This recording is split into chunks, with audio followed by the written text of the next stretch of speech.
front tonight, Building 7 was no ordinary building. Among other key tenants, including several intelligence and law enforcement agencies, it also housed New York City's Emergency Operations Center, known as Mayor Giuliani's bunker.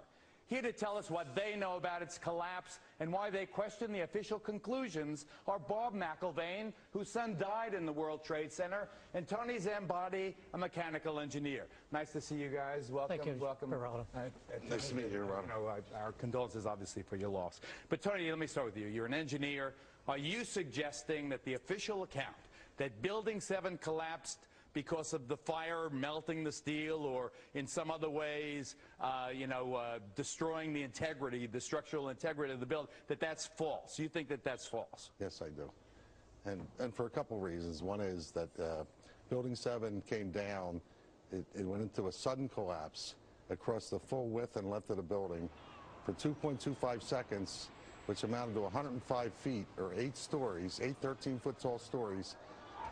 It was in full free fall acceleration. That is impossible because in a natural collapse, columns would have to buckle. When columns buckle, there is a minimum resistance. It's asymptotic, if you know what that means. That means it never goes to zero. So it's impossible. You can't reach. So here's what I guess in layman's terms, to just get my hands here, Peter. So what he's saying is that the top floor collapses, hits the next floor, hits the next floor, hits the next floor. So it's bang, bang, bang, bang. The weight of the upper floors. It would slow down. What I'm trying to say is it was in full free fall acceleration. All of its potential energy was being converted to motion. Instead of what I just described, the thing just collapsed like a pancake. It just came down. And so what are you suggesting brought it down, Tony?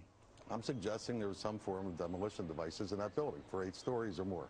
You think that the explosives brought down Building 7? Some form of demolition device. I'm not pretending to know what it is. I am saying that it was in free fall acceleration. All right, let me ask you this. Admitted to that. Okay. We've all seen old, obsolete buildings and public housing in other places outlive their usefulness, being demolished by the professionals who can actually collapse a building right in its own footprint.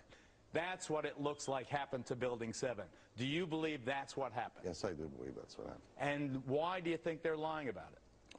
I don't really know all the details of why they're lying about it. I can't read their minds. All I can say is, scientifically, it's impossible for fire to have done what we see.